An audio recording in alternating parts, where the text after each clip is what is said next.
Dan pemirsa, penelitian gabungan sejumlah perguruan tinggi di Indonesia dan kampus luar negeri mengestimasi jumlah pasien positif corona di DKI Jakarta jauh lebih besar dari yang angkanya sekarang.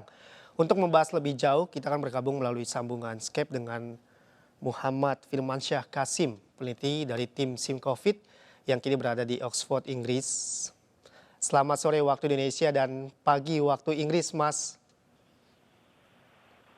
Selamat sore, Mas Rifan. Selamat sore, Mas Firmansyah. Gimana kabarnya, Mas? Ya, alhamdulillah baik. Alhamdulillah baik. Kita lanjut ke pertanyaannya, Mas ya. Bagaimana perhitungan jumlah pasien positif COVID-19 di Jakarta menurut Mas Firman? Oke, jadi sebenarnya kita menghitung ini dari jumlah kematian, Mas Rifan. Kenapa kita pakai jumlah kematian? Itu karena jumlah kematian itu lebih mendekati dari angka dengan angka yang sebenarnya daripada angka kasus konfirmasi. Hal ini juga terjadi di seluruh negara, di mana data kematiannya itu lebih akurat dibandingkan data jumlah konfirmasi. Karena biasanya orang yang sudah parah itu yang baru sudah parah itu yang baru lebih banyak jumlah orang yang meninggal yang diketahuan daripada jumlah orang yang terkonfirmasi. Nah, itu sebabnya kita menggunakan data kematian. Dari data kematian itu kita bisa tarik ke belakang, Mas. Jadi misalnya hari ini ada satu orang yang meninggal. Satu orang yang meninggal itu bukan berarti dia mendapatkan virusnya itu hari ini. Iya. Dia mendapatkan virusnya itu 2 atau 3 minggu sebelumnya. Jadi satu orang yang meninggal hari ini itu sudah sakit sebenarnya 2 atau 3 minggu sebelumnya, tapi baru aja mungkin terdeteksi beberapa hari sebelumnya. Nah, kalau menurut dari pakar seluruhnya, persentase kematian COVID ini itu adalah berada di sekitar kisaran 1% atau bisa lebih bisa kurang. Nah, kita ambil 1% saja. Jadi kalau hanya satu orang yang meninggal, dia sudah mendapatkan penyakitnya 2-3 minggu sebelumnya. Berarti 3 minggu sebelumnya itu sudah ada 100 orang yang sudah sakit. Nah, jadi 100 orang yang sakit 2 minggu sebelumnya itu pasti udah lebih banyak hari ini. Nah, kita bisa tinggal tarik aja dari ke depan. Kalau 100 orang yang terinfeksi 2 atau 3 minggu sebelumnya, itu berapa orang yang sudah terinfeksi hari ini. Nah, kalau berdasarkan data-data awal di Indonesia, itu jumlahnya berlipat ganda sekitar 2-3 kali lipat berlipat ganda setiap 2 kali setiap 4 atau 5 hari.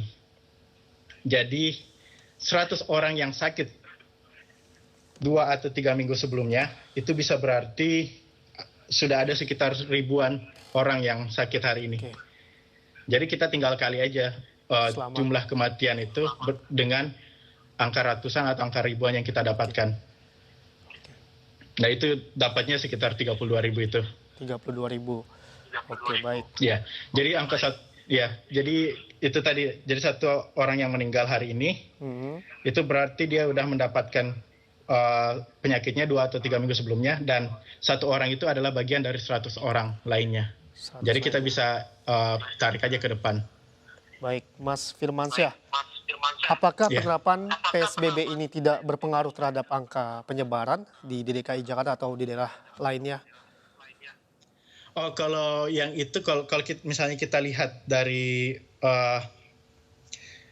data-data di luar negeri, itu kita bisa lihat kalau misalnya social distancing atau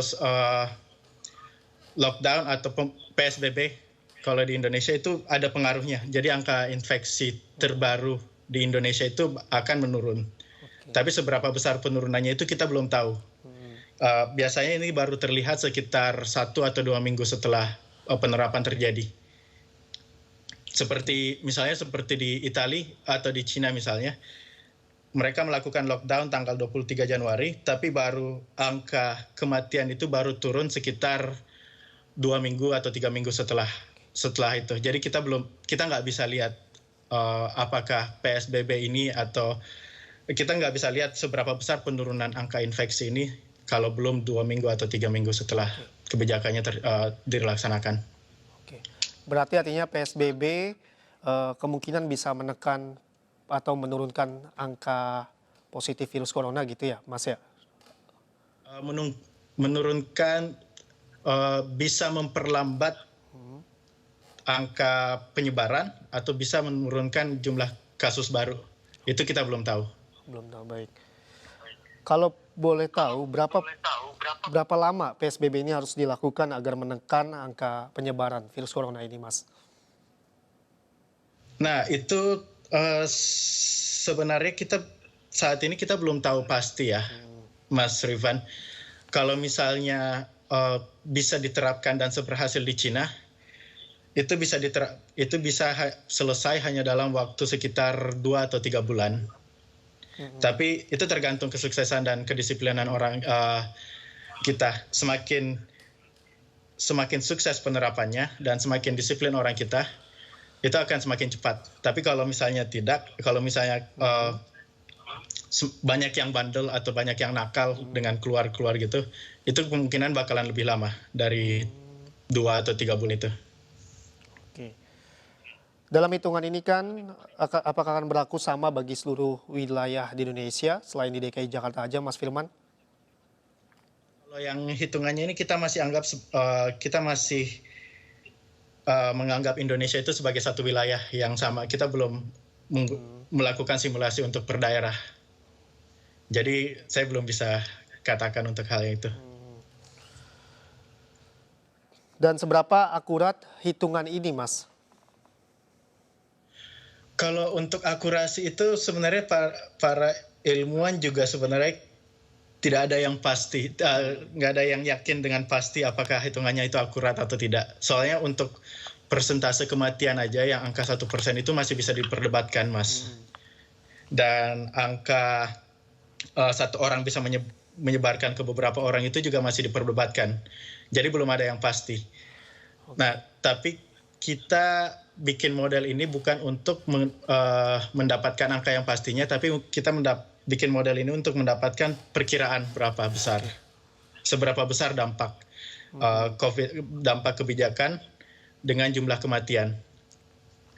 Jadi angkanya ya mungkin nggak terlalu akurat, tapi kisarannya bisa kita anggap seperti itu. Ya baik Mas Firman, kan kalau PSBB sini sudah diterapkan, kira-kira kapan wabah ini bisa berakhir nih Mas?